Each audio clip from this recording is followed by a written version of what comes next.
Welcome to ఆర్ఫే TV news. Alluri జిల్లా అరకు మండల కేంద్రంలోని అరకులోయ టీటీడీ కళ్యాణ మండపంలో సిఐటియు 2వ మహాసభ 2 రోజుల పాటు ఘనంగా జరిగింది. అధిక సంఖ్యలో తరలివచ్చిన వివిధ కార్మిక కార్యకర్తలు కనీస వేతనం చెల్లించాలి. ఈ కార్యక్రమానికి ముఖ్య అతిథిగా సిఐటియు రాష్ట్ర ప్రధాన కార్యదర్శి సిహెచ్ నరసింహారావు హాజరయ్యారు. ఈ సందర్భంగా ఆయన మాట్లాడుతూ కార్మికుల హక్కుల పరిరక్షణకై పోరాడుతుందని, కార్మికుల పనిచేసే చోట ఉద్యోగ భద్రత, వేతనం, సౌకర్యాలు కల్పనకు నిరంతరం కృషి చేస్తుందని ఆయన అన్నారు. నిజమే 15 ఏళ్ళు సంవత్సరంలో పోరాటం కార్మిక వర్గం అంతా ఒక తాటి మీదకి రావాలి. మీరు చెప్పినటువంటి దాని ప్రకారం కూడా ఈరోజు యావత్ కార్మిక వర్గం ఐక్యత ద్వారానే ఏదైనా సాధించుకోగలం.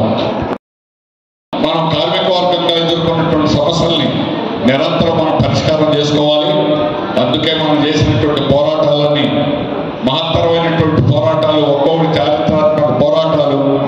అంగన్వాడీ 1,00,000 మంది, 1,03,000 మంది ఉంటే 1,00,000 మంది పైన ప్రతిరోజు 42 రోజులు ధర్నాలు చేయడం అని అంటే తెలుగుదేశం నాయకులు అలా డబ్బులు ఇస్తామన్నారు. ఆ టెండర్ మేము డబ్బులు ఇస్తామన్నా లేదు. సర్వ సంపదను సృష్టించేది కార్మిక వర్గం. మన బట్టలు కానీ, చెప్పులు కానీ, కళ్ళజోడు కానీ, బ్యాగులు కానీ ఏదైనా తీసుకో. కార్మిక వర్గం కాకుండా ఇంకెవరు ఉత్పత్తి చేసేదే ఉండదు. వ్యవసాయాలు చేస్తారు. కార్మిక కర్షక ఐక్యతతో మనం కార్మిక రాజ్యం అనేటువంటి భారతదేశంలో తీసుకురావాలి అనే ఆశయంతో మనం పనిచేసేవాడు. అందరికీ పని హక్కు వస్తుంది. ఉద్యోగాల గురించి మనం లంచాలు ఇవ్వక్కర్లా, లంచాలు ఇస్తున్నారు. ఎవరికి ఒక్కరి అయినా ఉద్యోగాలు లేవు. ఇప్పుడే వాలంటీర్స్ మాట్లాడారు. రాజీనామా చేయని వాళ్ళు ఇంకా 1,50,000 మంది ఉన్నారు. వాళ్ళు ఉద్యోగాలకు పోయినాయి. జగనే వాళ్ళు ఉద్ధరిస్తామని సచివాలయాలు అని పెట్టి అందరూ డిగ్రీలు చదువుకున్నాడు, పీజీలు చదువుకున్నాడు, బీడీలు చేసినవాడు, బీటెక్లు చేసినవాడు. అట్లాంటి వాళ్ళు ఈరోజు రోడ్డు మీద పడ్డారు 1,00,000 మంది.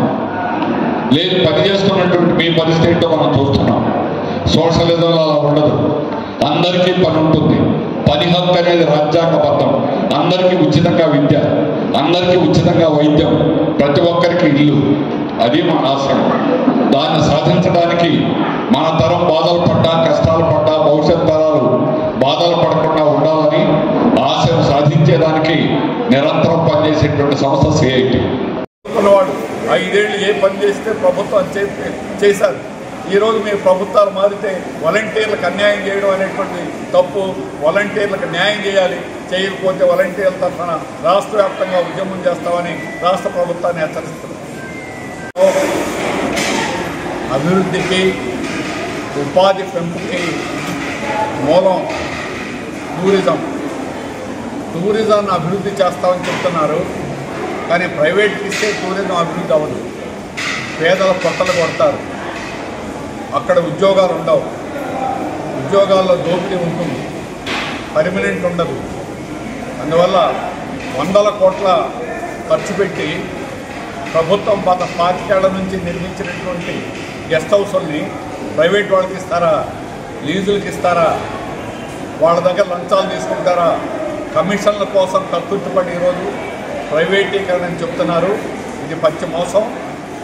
ఈ ప్రాంతాన్ని నాశనం చేయడానికి, ప్రైవేట్ వాళ్ళని రప్పించడానికి ఈ ప్రకారం చేస్తున్నారు. 1/70 ప్రకారం ఇక్కడ ప్రైవేటు రావడానికి లేదు. కానీ విస్తారంగా ఈరోజు ప్రభుత్వాలు లాలూచిపడి 1/70 అమలు చేయకుండా తప్పుడు పద్ధతుల్లో ఈరోజు అమలు చేయిస్తున్నారు. అందువల్ల గిరిజనుల బ్రతుకులు ఈరోజు అటవీని రక్షించేది, కాపాడేది గిరిజనులు. అడవి ప్రాంతాన్ని ప్రైవేట్ పరం చేయాలని హైడ్రో ప్రాజెక్టులు తీసుకురావడం కానీ, టూరిజాన్ని ప్రైవేట్ చేయడం కానీ, ఇవన్నీ కూడా గిరిజనుల బానిసలుగా చేయాలనేటువంటి దుర్మార్గమైనటువంటి లక్ష్యం. దీన్ని మేము తీవ్రంగా వ్యతిరేకిస్తున్నాం. కార్మిక వర్గం గిరిజనుల పక్షాన నిరంతరం పోట్లాడుతుందని హెచ్చరిస్తున్నాం. అలాగే గిరిజన ప్రాంతాల పట్ల ప్రభుత్వాలు ఇప్పటికీ కూడా వివక్షతగా ఉన్నాయి. గురుకుల పాఠశాలలో పనిచేసే వాళ్ళ జీవితం అంతా కాంట్రాక్టే, అవుట్సోర్స్. అట్లాగే హాస్టల్లో పనిచేసేవాళ్ళు, వార్డన్లో పనిచేసేవాళ్ళు, అన్ని రకాలుగా ఇక్కడ పనిచేసే ఐటీడీఏలో ఉన్న అన్ని విభాగాల్లో ఈరోజు నాన్ పర్మనెంట్ చెయ్యం, స్కీమ్ వర్కర్లు పర్మనెంట్ చెయ్యం అని చేస్తూ ఉన్నారు.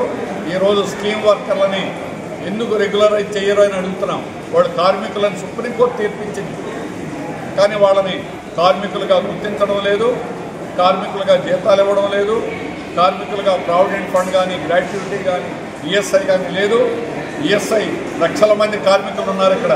ఒక్క ఈఎస్ఐ హాస్పిటల్ కూడా, డిస్పెన్సరీ కూడా ఈ ప్రాంతంలో ఎందుకు లేదని అడుగుతున్నాం.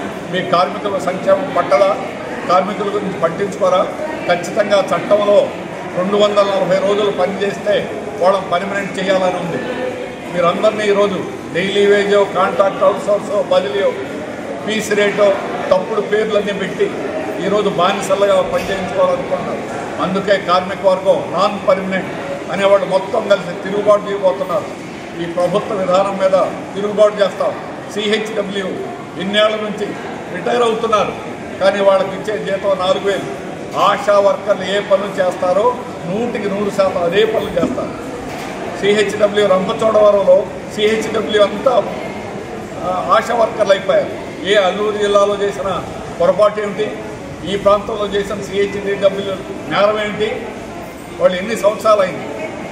కాబట్టి ఈరోజు మీ తప్పులు, ఈరోజు ప్రభుత్వం కార్మికుల గురించి, వాళ్ళ సంక్షేమం గురించి పట్టించుకోకుండా కార్మికులకు ద్రోహం చేస్తున్నారు. కార్పొరేట్లకు అనుకూలంగా వాళ్ళకు భూములు ఇస్తున్నారు. వాళ్ళు హైడ్రో ప్రాజెక్టుల పేరుతోటి, రకరకాల పేర్లతోటి అటవీ ప్రాంతాన్నంతా వాళ్ళకి హస్తగతం చేస్తున్నారు. ఈ దుర్మార్గం బ్రిటిష్ వాడి కాలం నుంచే చేయలేకపోయారు. ఈరోజు మీరు ఈ రకమైనటువంటి తప్పుడు పనులు చేస్తే ఎక్కడ పెట్టినా గిరిజనులు వేల మంది కదులుతున్నారు. గిరిజనులు అణచాలనుకుంటే రాష్ట్రంలోనే పెద్ద యుద్ధం అనేటువంటి జరుగుతుంది. గిరిజనులకు అండగా రాష్ట్ర ప్రజానీకం నిలబడతారు. గిరిజనులు కానీ ఈ రకంగా అన్యాయం చేస్తే పెద్ద ఎత్తున తిరుగుబాట్లు జరుగుతాయి. ఇప్పటికైనా మీ తప్పుడు విధానాలు విరమించుకోండి, ప్రైవేటీకరణ ఆపండి, గిరిజన ప్రాంతాన్ని అభివృద్ధి చేయండి. ఇక్కడ పనిచేసే కార్మికుల కనీస వేతనాలు కార్మికులుగా గుర్తించి వాళ్ళ వేతనాలు కనీస వేతనం 26,000 రూపాయలు చెల్లించండి. సిహెచ్డబ్ల్యూని ఆశా వర్కర్లుగా గుర్తించండి. అంగన్వాడీ స్కీమ్ వర్కర్లకు జీతాలు పెంచండి. ఇవి కానీ జరగకపోతే రాబోయే కాలంలో తీవ్రంగా ఉద్యమాలు చేయాలనే దానికి సిద్ధంగా పోతా ఉన్నాం. వాలంటీర్లు ఈరోజు 2 లక్షల మంది చేర్చామని గొప్పగా చెప్పినటువంటి జగన్మోహన్ రెడ్డి ఈరోజు ప్రభుత్వం మారితే వాళ్ళు ఏం తప్పు చేశారు? 2 లక్షల మందిని ఈరోజు పనిలో నుంచి పీకేశారు. 2 లక్షల మంది ఆయన గొప్పగా నేను లక్షల మందికి ఉద్యోగాలు ఇచ్చారన్నాడు. ఈరోజు కార్మికులు ఆ రకంగా బలి చేయడం అనేటువంటి తప్పు.